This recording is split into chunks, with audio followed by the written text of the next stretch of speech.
You know how we say we're anxious? Anybody ever been anxious? And do you tell yourself you're anxious because of what's happening in the world, in your life? Right? Okay. So now listen very precisely. I would like you to think about something bad that happened to you when you were like 5. Like you fell off your bike, skinned your knee, or broke your arm. Think of something bad that happened when you were 5 and see if you can be anxious about it.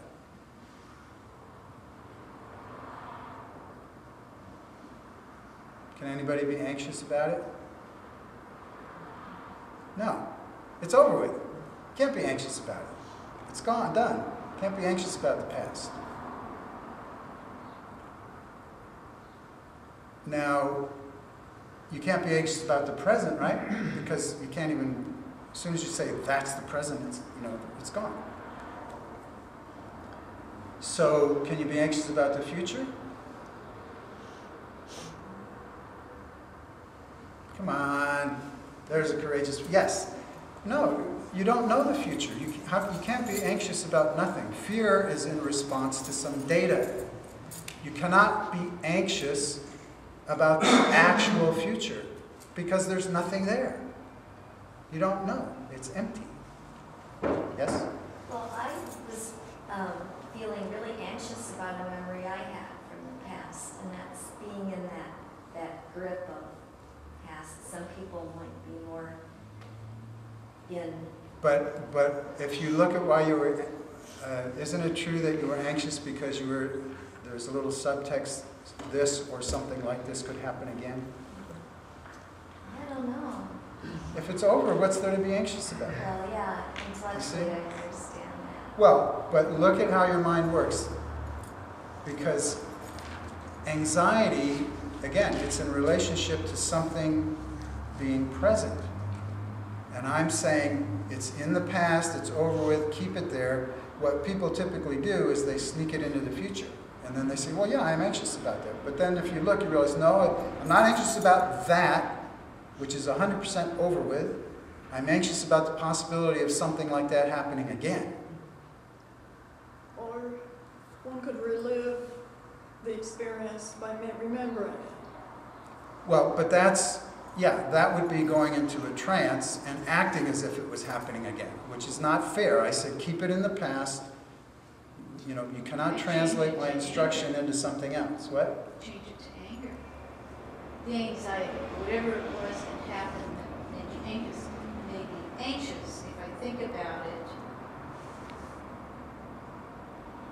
it could change to Okay, excellent. present day anger. Excellent. Listen to what you're all saying. You are talking about the past as if it still exists. Our mind is profoundly hypnotic. We can just go on and on, talking like we're talking about something real. The past is over with. The actual past is over with. What you have is this incredible consciousness and capacity to create facsimiles. It's just your own mental energy. It's not the actual past. It's your movie that's a facsimile of the past. But it's a very distorted facsimile. It's not, it's impossible for it to be the actual past. It's a facsimile. And what's it built around? It's built around your root belief systems that take in data to reaffirm your root belief systems. So in other words, if you have a root belief system that you're no good and you never deserve anything good, even if in that past somebody said you're such a wonderful person, you have a thought in there that basically X's that out and saying, well, they're crazy, they don't know what they're talking about. So you have a memory that, even though they said you're wonderful, you have a memory that reinforces what a terrible person you are. It's like, oh, any time somebody tells me how wonderful I am, it just feels like a knife in my heart. How the heck does that work? It's all hypnotic theater. We are profoundly hypnotic. There is no past. Our minds are full of, it's like we have 10,000 video screens in HD. And they're up and running all the time. We're just going,